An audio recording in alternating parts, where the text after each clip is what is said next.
Tu crois peut-être que c'est trop tard, que tu es allé trop loin, que tu as trop sali, trop menti, trop abîmé. Tu portes un poids au fond de toi. Il n'est pas visible, mais il t'épuise. Tu vis avec des souvenirs que tu caches, des fautes que tu ne dis pas, des regrets qui te suivent comme une ombre.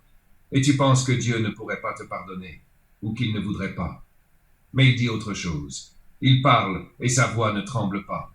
Venez, et plaidons, dit l'Éternel. Si vos péchés sont comme le cramoisi, ils deviendront blancs comme la neige. S'ils sont rouges comme la pourpre, ils deviendront comme la laine. Ésaïe 1, verset 18. Ce n'est pas une promesse vague, c'est une déclaration nette. Rien n'est trop grave. Il ne regarde pas la taille de ta faute, mais la profondeur de son pardon. Il ne mesure pas ton passé, il offre une vie nouvelle. Le péché n'est pas une erreur, c'est une révolte contre Dieu. C'est ce que nous avons tous fait. Il n'y a pas de juste, pas même un seul, tous se sont détournés. Romains 3, versets 10 à 12. Mais Dieu ne t'abandonne pas dans ta révolte. Il ouvre un chemin. Et ce chemin passe par le pardon. Ce pardon n'est pas un oubli lâche. C'est pas une indulgence facile. Il a été payé à la croix. Le châtiment qui nous donne la paix est tombé sur lui. Ésaïe 53, verset 5. Jésus a pris ta place. Il a pris ton poids, ton passé, ta peine. Il a tout porté. Et il est mort, non pas pour les justes, mais pour les perdus. Le Christ est mort pour nous, alors que nous étions encore pécheurs. Romains 5, verset 8. Tu penses peut-être que certains hommes sont trop mauvais pour être pardonnés, des criminels, des hypocrites, des traîtres. Mais regarde la croix. À droite de Jésus, un brigand, un homme condamné, haï de tous, jugé indigne. Il ne reste qu'un souffle en lui. Et pourtant il dit, « Souviens-toi de moi quand tu viendras dans ton règne. » Et Jésus lui répond, « Aujourd'hui tu seras avec moi dans le paradis. » Luc 23, versets 42 à 43. Il n'est jamais trop tard, jamais trop sombre, jamais trop souillé. Le pardon de Dieu dépasse tout ce que l'homme peut imaginer. Il efface, il guérit, il restaure. Si nous confessons nos péchés, il est fidèle et juste pour nous les pardonner. 1 Jean 1, verset 9. Dans un monde qui accuse, Dieu pardonne. Dans un monde qui jette, Dieu relève. Il ne repousse pas le coupable qui revient à lui. Le Seigneur est bon et prêt à pardonner. Il est riche en bienveillance pour tous ceux qui ont cassé, verset 5. Ce pardon, il est pour toi. Tu n'as rien à payer. Tu dois juste venir. Comme tu es, il t'attend. Tu portes des fautes, des gestes que tu regrettes, des mots que tu aurais voulu retenir, des silences aussi qui t'accusent encore. Tu fais bonne figure, mais au fond tu sais. Tu sais que quelque chose est écrit contre toi, comme une page noire qu'on ne peut plus déchirer. Mais Dieu dit que cette page peut disparaître. Pas être masquée, ni corrigée. Être arrachée, effacée, entièrement, sans trace. Vous qui étiez morts par vos fautes, il vous a rendus à la vie avec lui, en nous faisant grâce pour toutes nos fautes. Il a effacé l'acte rédigé contre nous et dont les prescriptions nous accusaient. Il l'a éliminé en le clouant à la croix. Colossiens versets 13 à 14, chapitre 2. L'image est claire. Il y avait un acte, un document, quelque chose de réel, de précis. Ton péché n'est pas flou. Il accuse, il te condamne. Tu ne peux pas t'en défendre. Mais au lieu de te juger, Dieu a pris ce document et l'a cloué à la croix, non pour l'encadrer, mais pour le faire disparaître. Tout peut être effacé. C'est une vérité que l'orgueil humain refuse. Le monde pardonne peu. Il garde en mémoire. Il ressort les fautes aux jours favorables. Il fait des archives avec les péchés. Dieu, non. Je ne me souviendrai plus de leurs péchés ni de leurs iniquités. Hébreux, verset 17, chapitre 10. Ce n'est pas de l'oubli. C'est une décision, une grâce. Tu vis dans une époque qui proclame la tolérance, mais qui traque la faute. Un mot mal dit, un choix mal vu, et l'homme est effacé. Non pardonné, mais rayé. La Bible dit l'inverse. Elle nomme le mal, mais elle offre un pardon réel, pas un pardon flou, ni une excuse. Un effacement total, payé par le sang. Le sang de Jésus, son Fils, nous purifie de tout péché. Verset chapitre 1. Il ne s'agit pas de mériter, ni de rattraper, ni de souffrir pour équilibrer. Le pardon n'est pas une dette, c'est un don. Tu peux tout remettre entre ses mains, même les fautes que tu n'oses pas nommer. Celui qui cache ses transgressions ne prospérera point, mais celui qui les avoue et les délaisse obtiendra miséricorde. Proverbe verset 13, chapitre 28. Tu as peut-être entendu des discours durs, des religions qui promettent la paix mais n'offrent que des règles. Ici, il n'y a pas de formule magique, pas de rite à accomplir. Il y a une croix. Il y a un homme, Jésus-Christ, cloué, rejeté, exposé. Et à travers lui, ton acte de condamnation a été détruit. Tu n'as plus à l'écrire, il l'a déchiré. Tu n'as plus à le relire, il l'a pris, il l'a porté. Et si tu viens à lui, tu seras libre. Il n'y a donc maintenant aucune condamnation pour ceux qui sont en Jésus-Christ. Romains verset 1, chapitre 8. Rien. Absolument rien. Le pardon n'est pas une théorie. C'est une promesse tenue.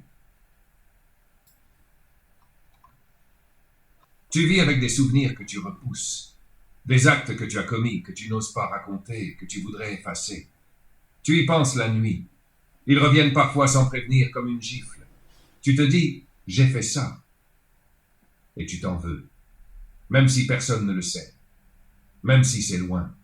Même si tu fais tout pour tourner la page. Mais Dieu, lui, ne te jette pas au visage ce que tu regrettes. Il ne t'enchaîne pas à ton passé. Il dit, je pardonnerai leurs injustices et je ne me souviendrai plus de leurs péchés. Hébreux chapitre 8, verset 12. C'est une phrase foudroyante. Tu vis dans un monde où tout est enregistré, conservé, ressassé. Chaque mot écrit, chaque erreur commise, chaque faute oubliée peut te suivre pendant des années. Les réseaux gardent des traces. Les hommes aussi. Ils accusent longtemps, ils pardonnent peu. Mais Dieu n'est pas comme eux. Il n'archive pas ton mal. Il ne le stocke pas dans un coin. S'il te pardonne, il oublie. Non par faiblesse, par amour. Autant l'Orient est éloigné de l'Occident, autant il éloigne de nous nos transgressions. Psaume chapitre 103, verset 12. Il n'efface pas ton péché pour mieux le ressortir. Il l'enlève, il le jette, et il refuse d'y penser encore. Certains te diront que Dieu voit tout, qu'il se souvient de tout. C'est vrai. Mais quand il pardonne, il décide d'oublier. C'est un oubli volontaire, un oubli saint, un oubli d'amour. Je ne me souviendrai plus de leurs péchés, ni de leurs iniquités. Hébreux chapitre 10, verset 7. Ce n'est pas une promesse vague, c'est une certitude. Tu peux penser que ce que tu as fait est trop laid, trop honteux, trop profond. Mais Dieu regarde ton cœur, pas ta fiche. Il voit le regret, le cri discret, le retour en silence, et il répond par un pardon qui efface jusqu'à la mémoire du mal. Regarde Pierre, il a renié Jésus 3 fois. Pas par erreur, mais par peur, par lâcheté. Et pourtant, Jésus ne lui a jamais rappelé sa trahison. Il ne l'a pas humilié. Il l'a regardé, puis il en a fait un pilier de son Église. Ce regard n'était pas un reproche, c'était un pardon. Simon, m'aimes-tu? Jean chapitre 21. Pas pourquoi m'as-tu trahi? Quand Dieu pardonne, il ne remue pas la boue. Il relève, il restaure, il ouvre un avenir. Va et ne pêche plus. Jean chapitre 8, verset 11. Pas de condamnation, pas de souvenir, rien que la liberté, rien que la grâce. Tu n'as pas besoin de tout réparer. Tu n'as pas à pénitence toute ta vie. Tu dois seulement venir, regretter, demander et croire. Dieu ne ment pas. Il ne promet pas en vain. Il oublie ce que tu regrettes et il ne le redira jamais. Tu crois peut-être que ta vie est déjà tracée, que ce que tu es aujourd'hui, tu le resteras toujours. Tu portes un passé que tu traînes comme un poids. Tu avances par habitude, sans joie, sans but profond. Tu ne sais plus très bien ce que vivre veut dire. Tu respires, tu manges, tu fais ce qu'on attend de toi. Mais ton cœur est vieux, même si ton visage est jeune. Et pourtant, une vie nouvelle t'attend. Pas une simple amélioration.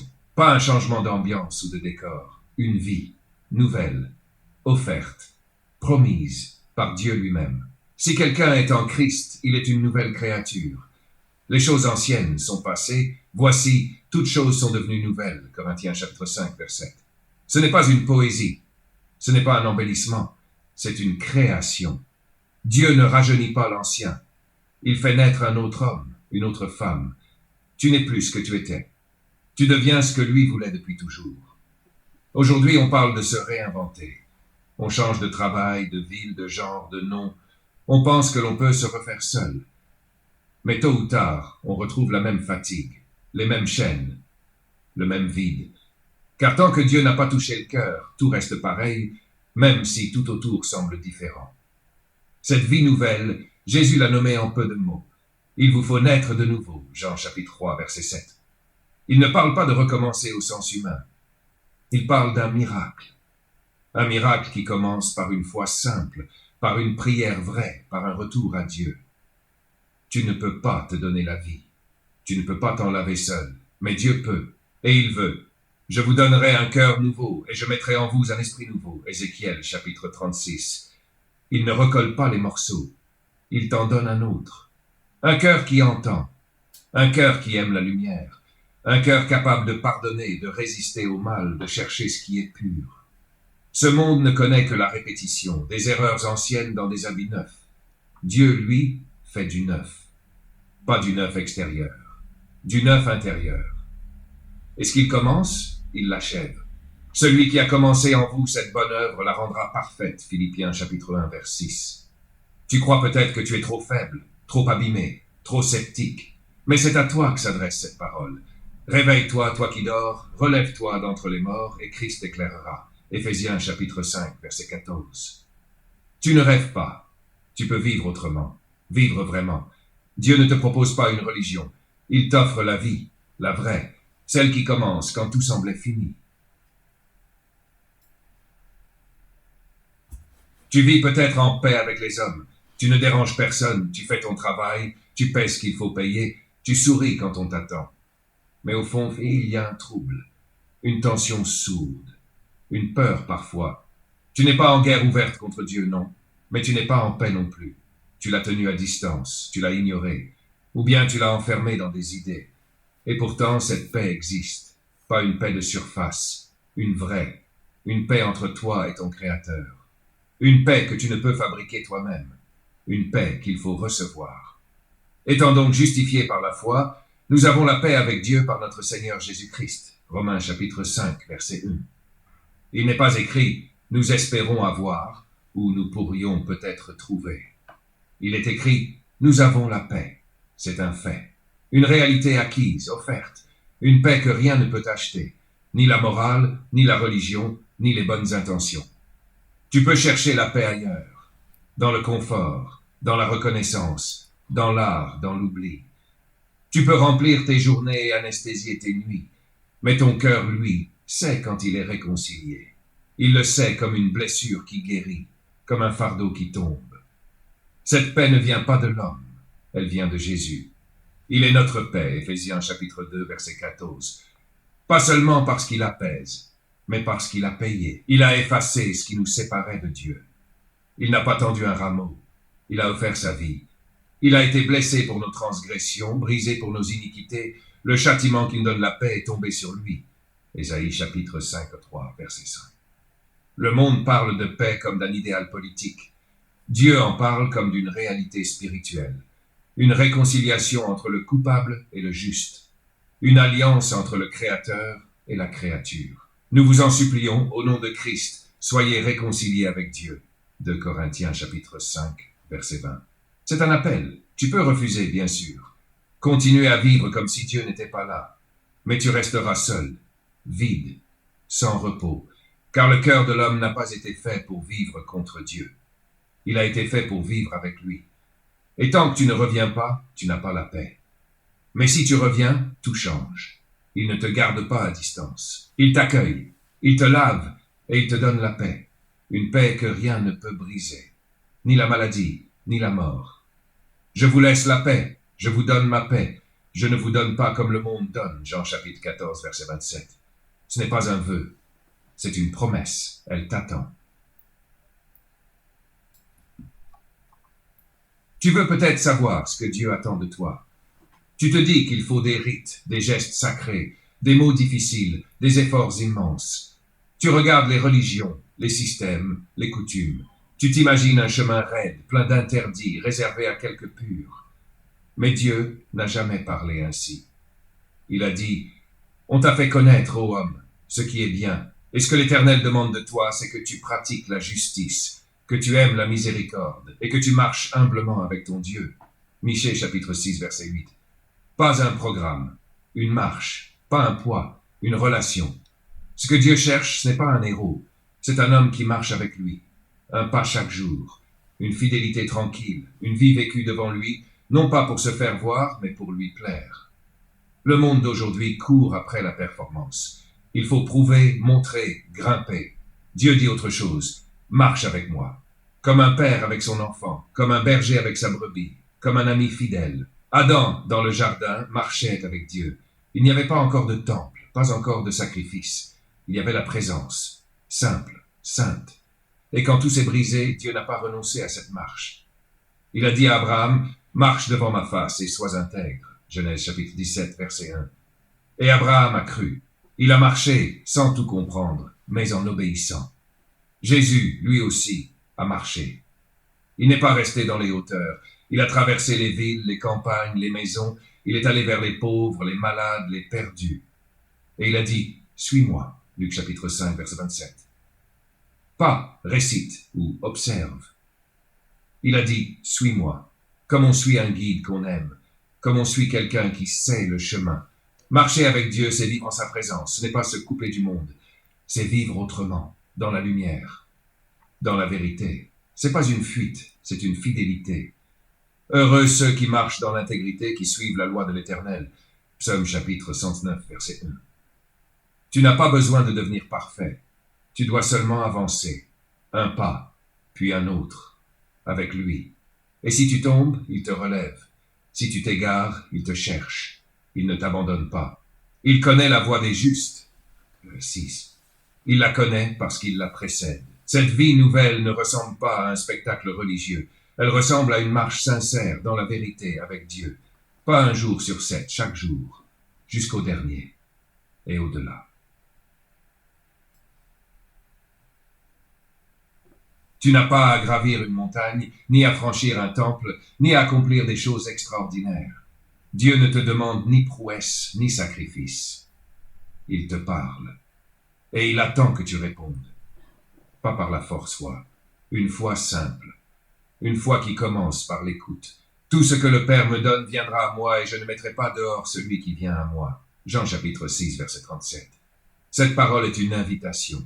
Elle ne parle ni de mérite, ni d'effort. Elle parle de venir, de s'approcher, de croire. Tu entends, ce n'est pas ta raison qui est touchée, c'est ton cœur. Tu reconnais que ce que tu lis est vrai, tu ne peux plus faire semblant. La voix de Dieu ne crie pas, elle appelle, doucement, mais elle frappe au plus profond. Aujourd'hui, si vous entendez sa voix, n'endurcissez pas vos cœurs. Hébreux chapitre 4, verset 7. Ce n'est pas une menace, c'est une supplication. Tu crois, non pas comme on récite une leçon, mais comme on fait confiance à quelqu'un qu'on découvre vrai. Croire, ce n'est pas adhérer à une idée, c'est se livrer. C'est dire, je sais que je suis perdu sans toi, je sais que tu es la vérité. Celui qui croit en moi a la vie éternelle. Chapitre 6. Il ne l'aura pas plus tard, il l'a maintenant, parce qu'il est passé de la mort à la vie. Et tu viens. Tu ne restes pas à distance. Tu ne te contentes pas d'être touché. Tu t'approches, tu te lèves, tu vas vers lui. Comme ce fils prodigue qui revient, sale, vide, tremblant. Il n'avait plus rien, sinon la faim et le souvenir de l'amour. Il a marché, pas à pas, vers la maison du Père. Et comme il était encore loin, son Père le vit, fut ému, courut se jeter à son cou et le couvrit de baisers. Luc chapitre 15, verset 20. Ce Père, c'est Dieu. Et il court toujours vers celui qui vient à lui. Il ne demande pas des explications. Il ouvre les bras. Il restaure. Tu peux entendre et ne rien faire. Tu peux croire sans venir. Tu peux rester au bord du chemin, ému mais figé. Mais si tu entends vraiment, si tu crois vraiment, alors viens. N'attends pas d'être prêt. N'attends pas d'être meilleur. Viens comme tu es. Il ne te mettra pas dehors. Il l'a dit. Et ce qu'il dit, il le fait. Il ne suffit pas d'être ému.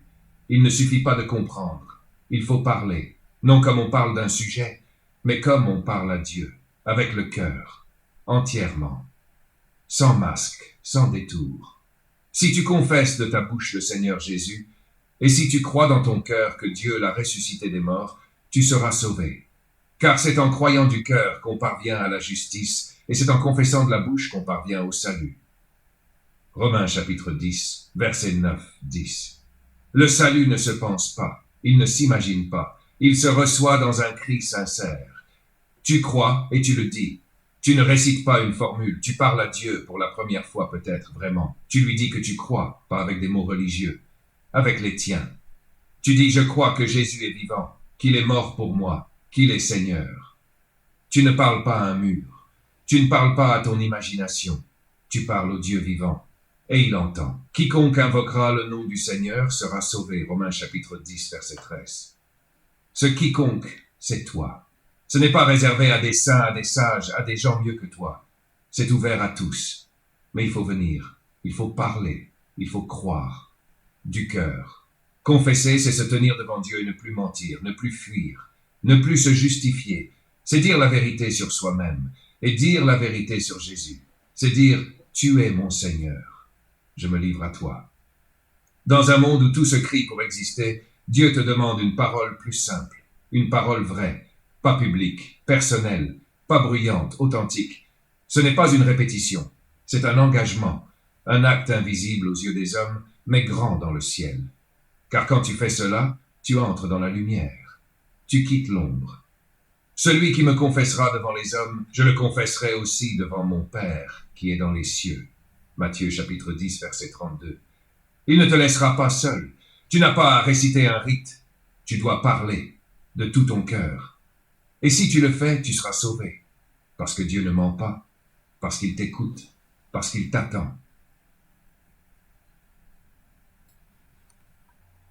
Tu as vécu jusqu'ici comme tu as pu, en décidant seul, en cherchant à comprendre, à maîtriser, à avancer. Tu as pris des chemins, tu en as quitté d'autres. Tu as parfois réussi, souvent échoué. Et puis tu arrives à ce moment où tu sens que la vie ne t'appartient pas vraiment, que tu n'en tiens pas les rênes, que quelque chose manque, ou plutôt, que quelqu'un te manque. Et Dieu dit simplement, recommande ton sort à l'Éternel, mets en lui ta confiance, et il agira. Psaume verset 35. Remettre sa vie entre les mains de Dieu, c'est pas fuir ses responsabilités. C'est reconnaître que l'on ne peut pas vivre juste, vrai, libre, sans lui. C'est dire, je n'y arrive pas seul. Prends ce que je suis. Conduis-moi. Tu ne t'enchaînes pas. Tu t'abandonnes. Non à une force obscure, mais à un Père. Un Père qui ne trahit jamais. Remets ton sort à l'Éternel et il te soutiendra. Psaume verset 55. Il ne t'écrase pas. Il porte. Il guide. Il tient. Aujourd'hui, on prône l'autonomie. L'homme veut tout contrôler. Il se fabrique lui-même. Il choisit tout. Jusqu'à ce qu'il ne sache plus qui il est. Et puis quand il tombe, il s'écroule seul. Mais Dieu ne t'a pas créé pour cette solitude. Il t'a créé pour qu'il soit ton refuge. En toi, je me confie, Éternel, je remets mon esprit entre tes mains. Ces mots, Jésus les a dit sur la croix. C'est là, précisément, que tout se décide. Quand tu oses tout remettre entre ses mains. Ton passé, ton présent, ton avenir, tes blessures, tes péchés, tes projets. Tout, il ne prend pas la moitié. Il ne partage pas le trône. Il agit quand tu te rends. Tu crois peut-être que Dieu va t'enfermer dans des règles, qu'il va te priver, qu'il va t'éloigner de la vie. Mais c'est le contraire. Quand tu remets ta vie entre ses mains, elle commence vraiment. Elle devient droite, profonde, lumineuse. Elle devient sienne. Et là, enfin, elle trouve sa place. Il ne suffit pas de dire que tu crois. Il faut lui donner ce que tu es. Sans condition. Il ne te rejettera pas. Il ne te laissera pas t'égarer dans la nuit. Il te conduira. Parce qu'il l'a promis. Parce qu'il est fidèle. Parce qu'il est Dieu.